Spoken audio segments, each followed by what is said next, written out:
What is going on, everybody? Welcome back to another episode of Countdown Scouting Network. I'm your host, Joey Garcia. And today I do have this mic in front of me just to kind of keep it the same as last time and kind of keep myself more comfortable having this here. But I couldn't get the mic to work today. We're going to have to figure it out later, I guess, when I was moving it for the Draft Bonanza, where we watched the first round together. When I moved it back, I don't know what happened, but it's not really working right now, so I got to mess with that. So right now we're going through the camera's microphone, so I hope it sounds good. If not, that's the reason why. In next episode, it should be fixed. So the lighting's also a little different today. I don't have my spotlight. Instead, I'm using natural light, so I might be a little darker again. That'll be fixed next time as well. Happy Mother's Day. If you're a mother out there, happy Mother's Day. If you're not, I hope that you wished your mother a happy Mother's Day as well today. Hope you did something nice for her. And I hope you guys also had a nice week to absorb what your team did in the draft. I know I did. That's kind of why I wanted to take the week off instead of going straight into it the day after the draft and ranking these draft classes. I thought, let's take a week, sit back and actually really digest kind of what each pick really meant towards each team. See if it's scheme specific or not just best player available. The pick should be scheme specific, and does it make sense with their free agency moves as well as last year's draft as well. So I don't really have any other news that I want to get into. I don't have any other NFL news that I want to get into. Instead, I think we should just jump on into this. This will be a shorter episode. I know we usually sit between 45 minutes to an hour 15. I think probably be a 20 to 30 minute episode. So we'll see how you guys like that. Hey, Bryce, welcome in, buddy. Yeah, so let's get into this. I'll go ahead and share my screen. So I have my 5 most favorite draft classes and my 5 least favorite. And again, these are just how I had players ranked and kind of what I was hoping that they would do. So your rankings might not be the same. So let's go ahead. Start the slideshow. All right, let's get into our best and worst drafts this draft cycle. So my 5th favorite draft class this draft cycle was actually the New York Jets. And again, with these, I'm not, I try not to say, okay, well, this team had multiple first round picks, so they're my favorite. Not necessarily. I do think that a couple of the teams that had multiple first round picks, I did really like their draft. So there's a couple teams on here that I have that didn't have a first round pick that I still like their draft, but it's easier to have a better draft if you have multiple first round picks, I think, but it's more about the value aspect. So let's go through this draft class from the New York Jets. They started off strong at pick number 4. They took Ahmad Sauce Gardner. He was my 4th best player. They picked him at 4 overall. I gave them a slight boost. If you pick around the range that the player is ranked, in my mind, I gave it about a B+, because that's, what you should be doing. And leaves room for improvement. I gave them an A- on this one, just because the cornerback position is so valuable. So being able to use a valued pick like a top 5 pick on a corner that I rated in the top 5, I gave him a little bit of a bump on that. Yeah, hey George, I see you in here, man. The Patriots are in here, so excuse me. All right. I'll just say that the Patriots are in here, so just wait a little bit on that one. So the next pick, Garrett Wilson, they picked him at pick 10. He was my 14th best player. I gave him a B on that pick. Sorry, my cats are doing something right now, but I think they're fine.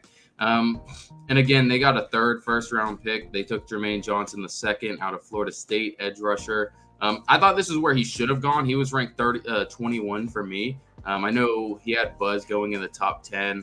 I didn't see him in the top 10. I had him, around this range where he can develop. So gave him an A for that pick. Breece Hall, running back out of Iowa State, was my number 2 running back, but I had him as my 37th best player available.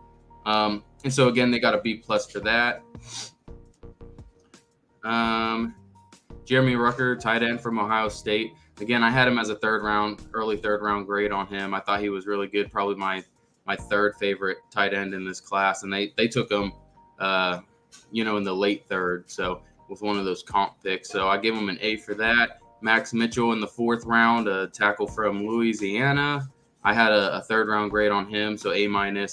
And then this Michael Clemens, edge rusher from Texas A&M. I didn't do enough scouting on that, so I just gave him an NA, and I didn't include it in this. So I gave their final draft class a B+. There were a lot of draft classes I really, really liked, and theirs was one of them. So I think there's about 10 to 15 draft classes I really liked, and then about 3 that I didn't really like, and I added 2 more on at the end. So you'll see 2 to 3 more teams that I didn't like, but that were just okay draft classes in my mind. So going on to my fourth favorite draft class was the Kansas City Chiefs. So they started out at pick 21, took Trent McDuffie. I like him a lot. He's a versatile corner. I have him playing inside or maybe moving around the defense a little bit more. Not really an outside corner in my mind, just because of his arm size is so small, but he's extremely athletic. He's got good hip movement. I love that pick. He was my 17th best player, so I gave him an A- for that pick. Then they had another first round pick with George Karlaftis. I'm not the biggest Karlaftis fan. I know a lot of people had him top 15. I didn't really see that with him. He didn't really have as much bend or explosiveness at the point of attack. And so, again, I still thought he was a first round talent. So I had him as my 29th best player, and they took him at 30. So I'll give them their B+ for that. Then at pick 54, Sky Moore. I think he fits their scheme well. Again, I liked him. He was I believe my wide receiver 5. I'd have to double check. What, wide receiver 6, something like that. So obviously, you got the 2 Ohio State guys, Jameson Williams, Treylon Burks, Drake London. I think he was my wide receiver 6 actually, and had him in the 30s or 40s, and they ended up taking him at pick 54. So I really like that pick. They got a good steal, and I think they're going to be able to use him pretty well. So pick 62, Brian Cook, safety from Cincinnati. I really like this pick. I think they got him in a good range, so I gave him a B.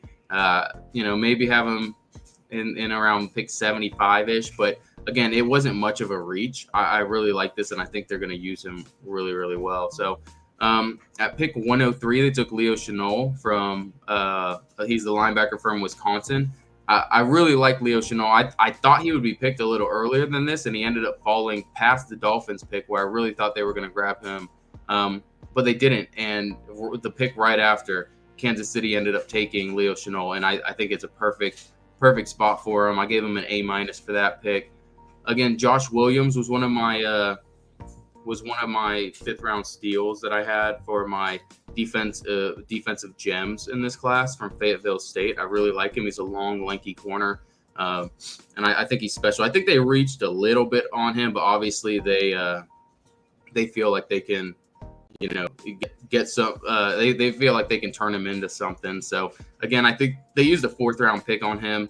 I had him as a 5th round grade. I gave him a B-. It wasn't much of a reach. Darian Kennard from the guard from Kentucky. Loved him. I thought he was. Sorry, my cat walked in front. I loved him. I thought he was more of a run blocker. Kind of couldn't. He couldn't really set well in the passing game. So that's a little bit of a concern. But again, you got him at pick 145. I'm not going to complain about that. So that's an A- pick as well.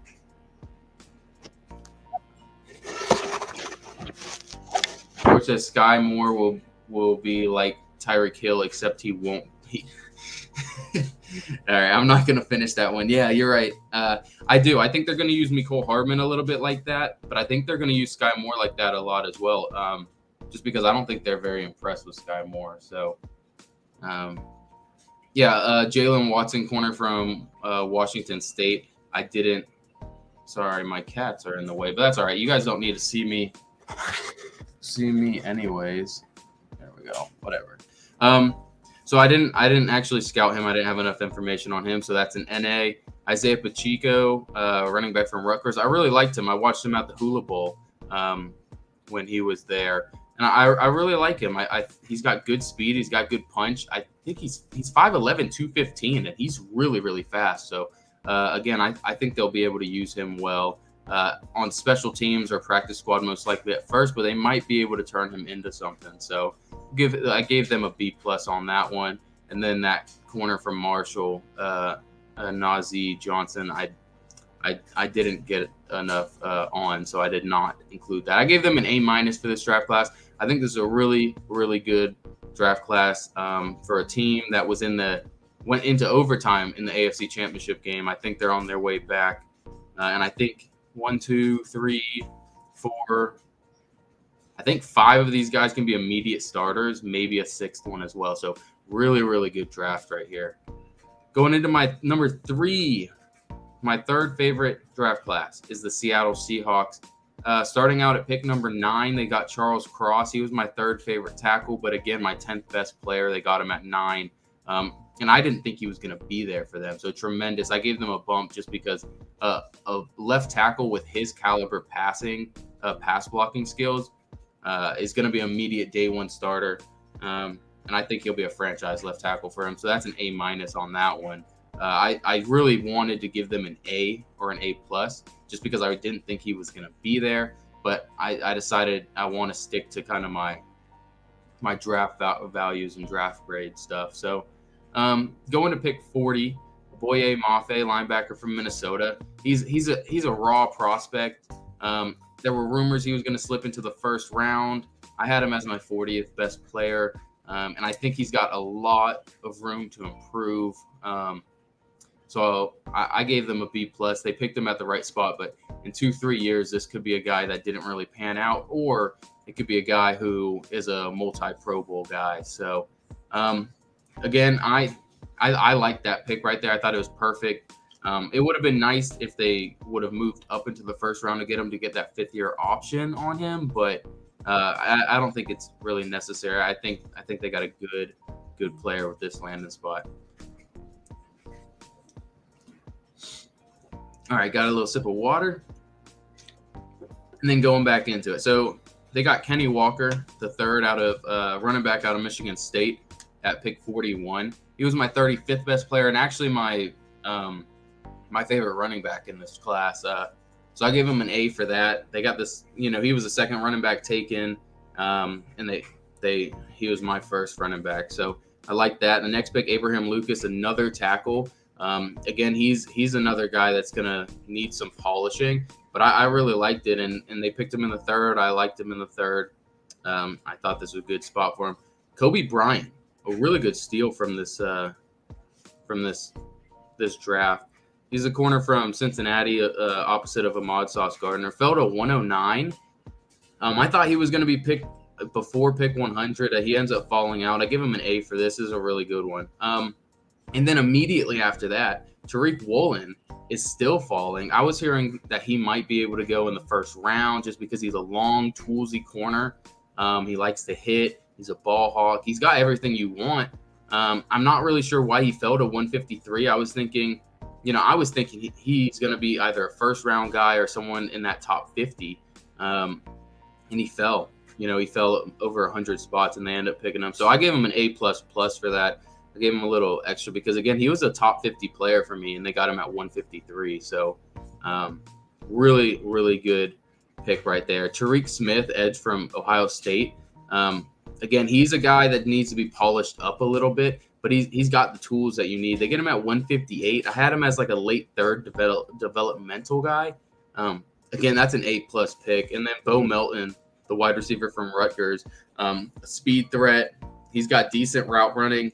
I'm a big fan of him as just a special teams guy to start out, and then eventually being able to carve out maybe a number 2, number 3 role on any offense. So, again, that's another great player that they got there in the 6th round or 7th round. I think that's the 7th round. I had a 6th round grade on him, and they ended up grabbing him at 229. So I really like that pick as well. Again, just a bunch of solid guys. Derek Young, wide receiver from Lenore Ryan.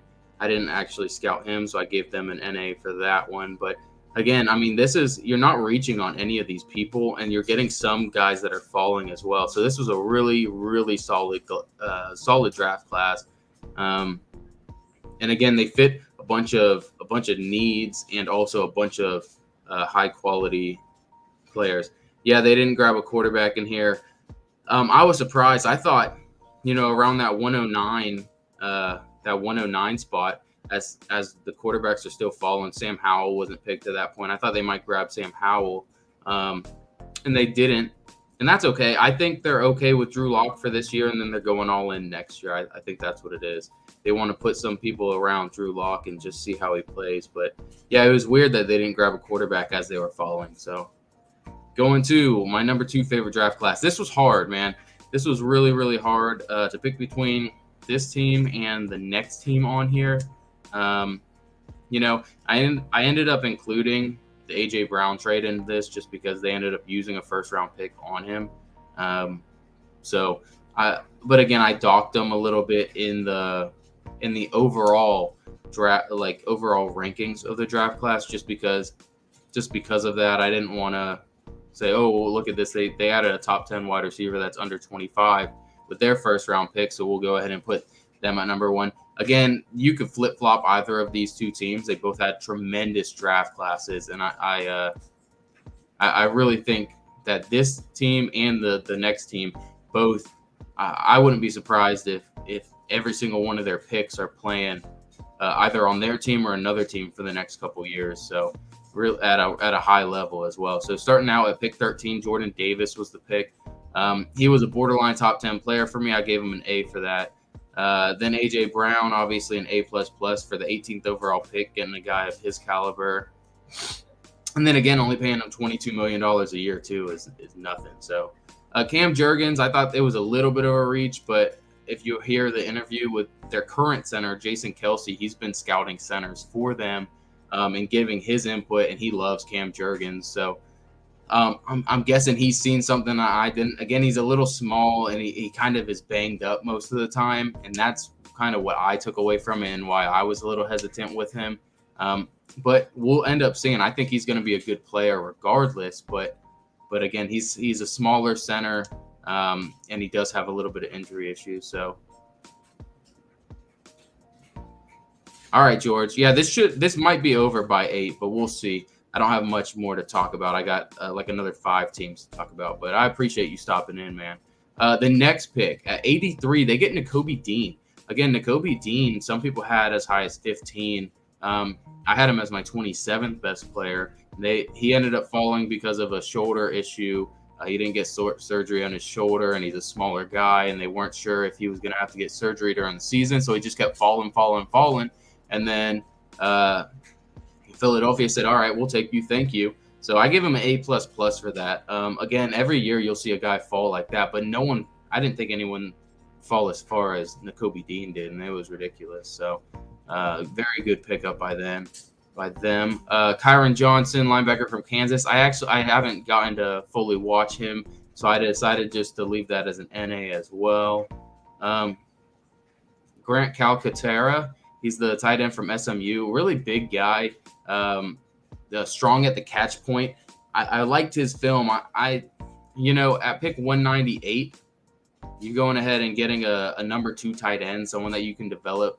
And then maybe you don't have to keep Dallas Goedert in 3-4 years and pay him big money. Maybe you trade him away type stuff. And worst case, he's your number 2 tight end, and you get to use more, 12 personnel. I like the pick. I think he's going to be used immediately, just in special package situations. But I like the pick. I gave it an A-. So, all right, my favorite draft class of this year. And again, it was almost a toss-up between these two teams. Of course, the Baltimore Ravens. Baltimore Ravens, for the past 10, 12 years, have just been completely take best player available. And I love that. And that's how I if I ever ran a team, that's how I would do it. Free agency is where you fill your team needs. The draft is where you get best player available. That's kind of how I feel it should be. And I love how the Baltimore Ravens don't panic at sometimes, and they also know when to move up. But all of a sudden, you saw in this draft 4 or 5 times out of their 10 picks, 4 or 5, they were picked in, like someone traded up one spot in front of them to get whoever because they were afraid that the Ravens were going to get them, and they pivoted. Boom.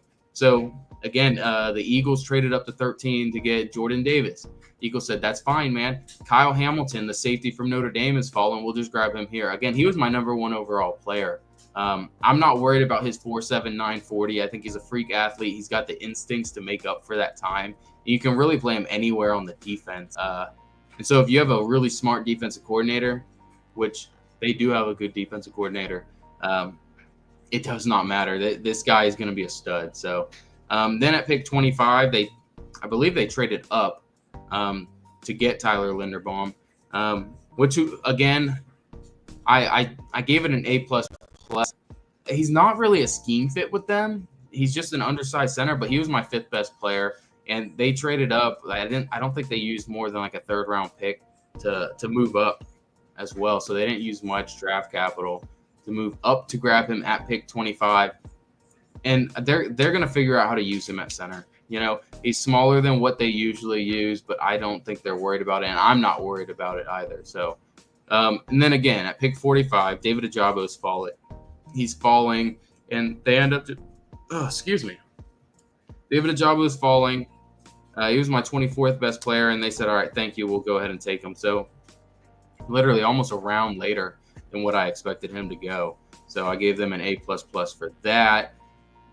Travis Jones, defensive tackle for UConn. I had him as my 47th best player. There were rumors that he was going to go at the 30th overall to the Tampa Bay Buccaneers.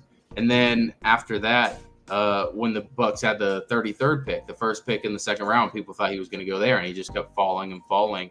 I really like him.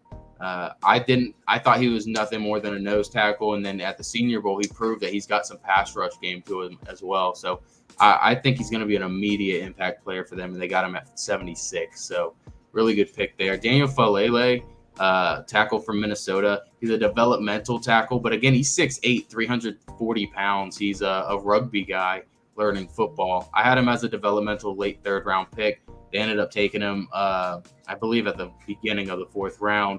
But man, that's a really good pick. I gave him a B+. Jalen Amore Davis, cornerback from Alabama. Again, they took him around the range I thought he was going to go. B+.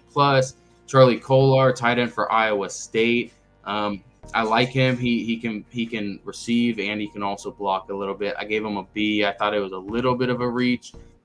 Jordan Stout, punter from Penn State. I don't know. The only punter I knew was Matt Ariza, so I didn't grade him. Isaiah Likely, my number 2 tight end in this class from Coastal Carolina. They ended up getting him late. I thought he was going to go around that 119 range. He got picked at 139. I give him an A- for that.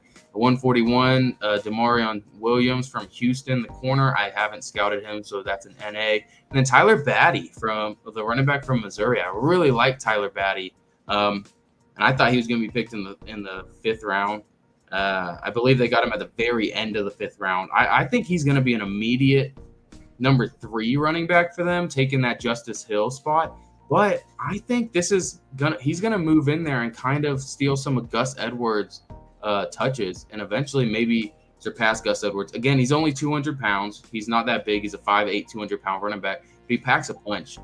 For his size, he packs a punch. He's got speed. He's got good vision. So I think he's a solid number 2 running back. And you got him at 196. So really, really good value there. Some of my honorable mentions for some of the better draft classes that I thought about it in the number 5 spot were Green Bay. Green Bay had a really good draft. Houston Texans.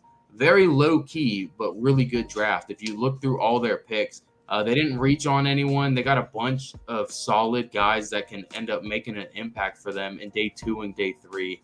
And their first-round picks were good as well. So Cowboys as well. I like the Cowboys draft. There was a couple picks here and there that I wasn't so fond of, and that's what dropped them out of that top 5. So Now going into our dishonorable mentions, these are guys that just missed the clip of the 5 least favorites. So the Minnesota Vikings, their first couple picks is what really saves them here with Jaquan Brisker, and I don't remember the other person that they got, but their first couple picks, I was like, okay, I do like these guys. But what almost pushed them back into it was their trade. They're trading in with the Lions and the Green Bay Packers, and they're not making them pay an in-division tax. They're actually giving them a discount just to move back 5 spots. It didn't make sense that the Lions moved from pick 32 up to 12 and did not have to give up a future first-round pick. The San Francisco 49ers went from 12 to 6. We've seen some people go from 20 to 12 and have to give up at least 1 first-round pick on top of a third and maybe even some other stuff. And they didn't have to give up a future first for moving up 20 spots. You move from the back end, basically a second-round pick, up into the top 15, and you don't have to give up a future first. It's just mind-boggling. And then as well with the Green Bay Packers, you just let them come up and get whoever they want. I didn't understand it. And again, I didn't think they grabbed that many great players either. So I definitely have them as a, between 20 and 27 on there. And the Bears had an okay draft as well. I don't want to really bash them too hard, but they had an okay draft. All right, starting out the number 28th draft class this year, LA Rams. They didn't have any first, second, or third round. Oh, they had 1 third-round pick. But they didn't have any first or second-round picks. Again, that's not what's going to dock them from this list, or that's not what's going to put them on this list. It's how they used it. So they used 104 and got Logan Bruss, guard from Wisconsin, who they're going to move inside to center most likely. They reached by 2 rounds, I felt like. So I gave them a C-. Jacoby Durant, that's a good pick right there. Got him at the right value. I think he might end up doing something for that team. I gave him a B+. Kyron Williams at 164. He's the running back from Notre Dame. He ended up falling because of a bad – again, he came to the combine looking small, like at 194. It's like 5'9", 194. And he ran a slow time, like a 4.74, I think is what he ran. And then at his pro day, he ran a 4.76. And so he went from being a top 3 running back in this draft to being a day 3 guy. And I still liked him. Even after that, I liked him as a late 3rd guy. They got him in, I believe, late 4th, early 5th. So that's an A+ in my book. Quentin Lakes, the safety from UCLA, I didn't watch, so I didn't give him a grade. Darion Kendricks, the cornerback from Georgia. I liked him when he was at Clemson. I thought he was a 3rd-round pick at Clemson. He transfers to Georgia. You kind of see some flaws here and there, a lot of grabbing, not as fast as you really thought he would be. I still had him as a 5th-round grade. They got him in the 7th, so I gave him an A+ for that. And then their last 3 picks, I got no clue. I haven't scouted them, so NA. Their final grade with these 4 picks that I got to grade, I gave them a C+. Not a terrible draft, but you really, if their 3rd-round pick, which was weighted heavily, was the 3rd-round pick, if that 3rd-round pick was, someone else, I don't know who to put in there right now, but if they didn't reach on that 3rd-round pick, definitely would have been a better draft class. All right, at 29, San Francisco 49ers. I thought they had a decent draft class. There were a couple picks I just did not like. So Drake Jackson at 61, the linebacker edge rusher from USC. I really like him. He's a developmental guy. He could end up not panning out. But again, grabbing him here as a developmental guy, I really like it. I gave him a B+. Terrion Davis-Price, the running back from LSU. I'm a big Terrion Davis-Price fan. But again, he doesn't fully fit their scheme. Like, he's an inside zone guy. He can't run wide zone. As well as, why are you using a 3rd-round pick on him when you used the 3rd-round pick last year on Trey Sermon, and then used a 6th-round pick on Elijah Mitchell, and Elijah Mitchell blew up? Why are you using another 3rd-round pick on this guy? I do like him, and he might end up being, good for them, even though he can't run wide zone. He's an inside zone guy. But I gave it a D- because it didn't really make sense at all at that spot. I don't know what happened. I don't know why they picked him. I don't know if they were trying to pick someone else and it got taken in front of them and they panicked. I have no idea. Danny Gray, I like Danny Gray. I thought he was about a round or 2 too early at 105. I thought he was a fifth rounder, so I gave him a C. Spencer Buford, guard from UTSA, Texas San Antonio. I really like him. I think he's a developmental swing tackle / interior guard.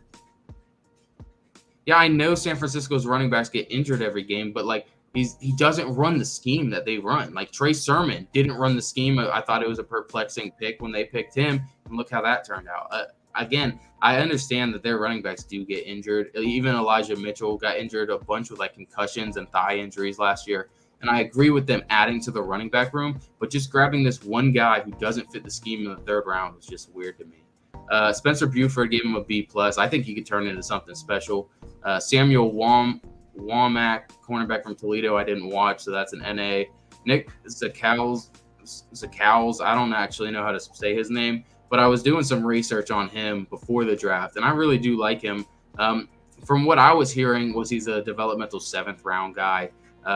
They ended up getting him, I believe, in the 6th. So I just gave him a B for that. It was a little bit of a reach, but it's a day 3 pick, Kalia Davis, I actually didn't put the score up on there, but I did not like the Kalia Davis pick. I don't think he really does what they're going to want him to do. He's more of just a run stopper. He can't get after the passer. And I mean, I'm a UCF fan. I kind of watched him, and I just feel like I don't know. He's got kind of an attitude issue. Whatever. It's a 7th round pick. I would have given him a C+ for that. Tariq Castro Fields, the cornerback from Penn State, B+ for that. They got him around the right range. Brock Purdy, quarterback from Iowa. I had a 5th round grade on him. They get him in the 7th as Mr. Irrelevant. That's an A+. And low key, I could see him starting for San Francisco in 2 years. I'll leave it with that. I could see him starting in 2 years for San Francisco. I don't believe in Trey Lance. So I gave him a C+ for that draft class. It wasn't a terrible draft class, but there were just a couple perplexing picks here and there. So I picked 30, or excuse me, my 30th favorite draft class. So my third least favorite draft class was the Washington Commanders.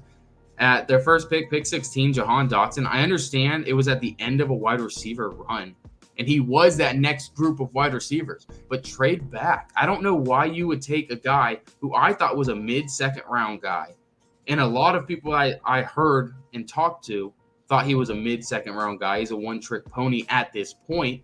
Why would you take him at pick 16? That doesn't make sense. Trade back. I don't care if you take him at pick 30, that's something different. If you still want that fifth year option on him, sure, take him at pick 30. Trade back just a little bit.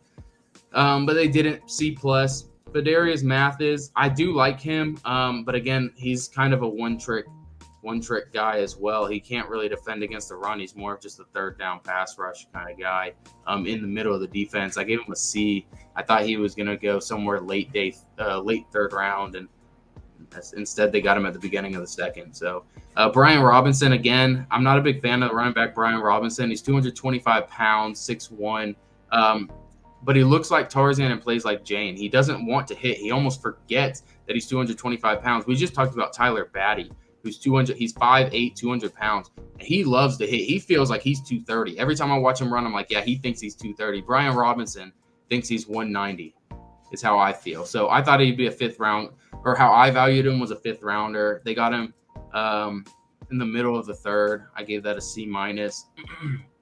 Percy Butler, a nice free safety from Louisiana. I thought he'd be in this range, and this is where he got him. I do like that pick. Sam Howell in the 5th round, quarterback from UNC. I thought he'd go in the 3rd round, or how I had him valued was the 3rd round. They got him in the 5th. That's a really, really strong A++ right there. Cole Turner, tight end from Nevada. I liked him. I thought this is where he should go. He went there so I give him a B+. Again, he's a really tall, explosive, like receiving tight end. So B+, good pick on there. Their last 2 picks, I didn't really do any film review on, so I didn't get to grade them. And it's a C, mostly because those the top 100 picks are graded so heavily in my eyes that if you're grabbing guys like this with those top 100 picks, those are what's weighing this more. The Sam Howell thing's the only thing that takes it out of a D in my eyes. So give him a C. 31st favorite is the Jacksonville Jaguars. At pick number 1 overall, they got the edge rusher from Georgia, Trayvon Walker. I knew this was going to be the case. I had him as kind of where that Jermaine Johnson pick was. So if they ended up trading back, if they really liked him, if they traded back to pick 10, I wouldn't have been as harsh on them. But grabbing him at number 1 overall, they're lucky I didn't give him a D for that. So what saved it was Devin Lloyd in the second round, with their second pick in the first round at 27. Again, they grabbed him where I thought he should be, and they really need a guy like him in that linebacker room. So that's a B plus. Luke Fortner, I think they reached by 2 rounds on him. I did not see him going this high. I thought Darian Kennard was going to go before he went, and I mean, Luke Fortner. I like Luke Fortner, but just as this second round pick, Luke Fortner, the first pick in the third round, I don't see it. I really don't. Chad Muma's a good pick. He's picked where he was supposed to be picked. Snoop Connor, running back from Ole Miss. He's a bowling ball. He's an in between the tackles guy. Would you have that in James Robinson plus some? I don't understand this pick either. And again, picking him in the 5th round, I had a 7th round grade on him / undrafted free agent. I thought you can get some guys like him, like Abram Smith was undrafted. Abram Smith is a better in between the tackles running back than Snoop Connor. And this guy was a 5th round pick. Abram Smith from Baylor was an undrafted free agent and is at New Orleans now. So I don't understand the Snoop Connors pick. I don't understand it. Please don't come at me with hate. Just do your own research and you'll understand what I'm talking about. At 197, Gregory Jr. from Ouachita Baptist. I did not watch him, so that's an NA. Pick 222, Montark Brown from Arkansas. I like him. I thought he was going to be a priority free agent. I thought he was going to make someone, as a special teamer, and then maybe develop into a nice, rotational corner. I don't think he'll ever be a starting corner, but he might be a rotational guy. So grabbing him there was probably their best pick since pick 70. So again, that's a C minus. If they don't pick Chad Muma at pick 70. This is a D draft, honestly. Maybe even an F. All right. So finally, my least favorite draft class in the 2022 cycle. Everyone knew. New England Patriots. Again, they're getting a lot of hate right now from a lot of different people. And then you're seeing a lot of love from some other people with them saying trust Bill Belichick, trust the Patriots. I do trust them. I just don't trust their philosophy. I don't understand their philosophy, really, is what it comes down to. Because, again, the draft is an economics exercise. And when you're taking a guy that some teams think would go around the top one, around the 100, 104 range, and you're picking him at 29, I'm not saying Cole Strange is not going to be good. I love Cole Strange. I think he's going to be a good center. And I think he's going to start day 1 for them. But at pick 50, if they take Cole Strange at pick 50 instead of Tyquan Thornton, I'm not crapping on that pick. I'm like, whoa, that's a little earlier than I thought, but I do like him there. I think he's a good fit. I would have given that a B instead of this D minus. Tyquan Thornton at 50, wide receiver from Baylor. He ran a 4.26. He's a stretch kind of guy. He's got drop issues. He doesn't really run a crisp route tree. That's an F minus. I had him as a 6th rounder. Make it as a return guy, and then eventually, hopefully, he gets better hands and gets better route running, and maybe can be your wide receiver 3 stretch wide receiver. Picking him at pick 50, I don't understand. Marcus Jones, cornerback from Houston, they got him at 85. I like this, good value there. Jack Jones, cornerback from Arizona State. I thought this was a little bit of a reach, but again, not bad, not the biggest reach. Pierre Strong Jr., running back from South Dakota State at 127. This is a really good value, and I think he's gonna do really well for that team too. I think they're gonna use him early and often. I think him plus Ramondre Stevenson plus at pick 183, they got Kevin Harris, running back from South Carolina. I think that running back room is set to roll over and rotate next year. So I don't think Damian Harris. I think it's a bye-bye Damian Harris. And I think it's a bye-bye J.J. Taylor, and I think they still have James White. I think this is James White's last year. So, yeah, look, George says trust Bill. I do trust Bill. I just don't understand the economics exercise. Again, I think most of the players that are picked here will be solid contributors, but it's just way too early. So Bailey Zappi, I like Bailey Zappi, and I thought as a third, fourth round guy, I thought he would be able to compete, but they got Mac Jones there, and I liked Mac Jones last year. Obviously, he's not a guy that is going to be able to put the team on his back, I don't feel like. But Bailey Zappi, I didn't feel like that either. I thought Bailey Zappi would be a nice guy for a team to get in these mid rounds and just be able to be like a Jimmy Garoppolo or a Ryan Tannehill, someone that just kind of keeps the team afloat and it's doesn't carry the team. But pick 200, Sam Roberts from Northwest Missouri State. I did not watch him, so NA. Jason Hines, center from LSU. I liked him. I thought he was a priority free agent type guy. I thought he was someone that would make a practice squad. C+. They took him in the 6th round. So Andrew Stubert, again, a guy from Michigan. I liked him, but I didn't like him enough to draft him. But that's not the worst pick. I gave him a D- for this draft. Just, again, it's not that I don't like the players that they drafted. I don't like the range where they drafted the players. So I see Cole Strange, Marcus Jones, Jack Jones, Pierre Strong, Kevin Harris, all being contributors on this team, all probably being starters on this team in the next 2-3 years. But it's just where they drafted them was weird. Tyquan Thornton, we'll see. I hope I'm wrong about Tyquan Thornton, but yeah, I don't know. So that was it. That's all I got for you guys today. I appreciate you guys stopping by. Again, we're moving this podcast to just being one time a week, and we're moving into the next draft cycle. So, during this summer, I'm going to be doing some summer scouting, and we'll talk about some of the players that I'm scouting to kind of look forward to the next draft class coming up. So we'll kind of talk a little bit more about that as these weeks go on. And then eventually, once the college football season starts back up in the next, 2 months, 3 months, we'll start talking about, some players to look forward to. So, again, I appreciate you guys stopping by. I appreciate all the input and all the love you guys have been showing me lately. I greatly appreciate it. And so I'll leave you guys at that. Happy Mother's Day again. Hopefully you guys got your mother something nice.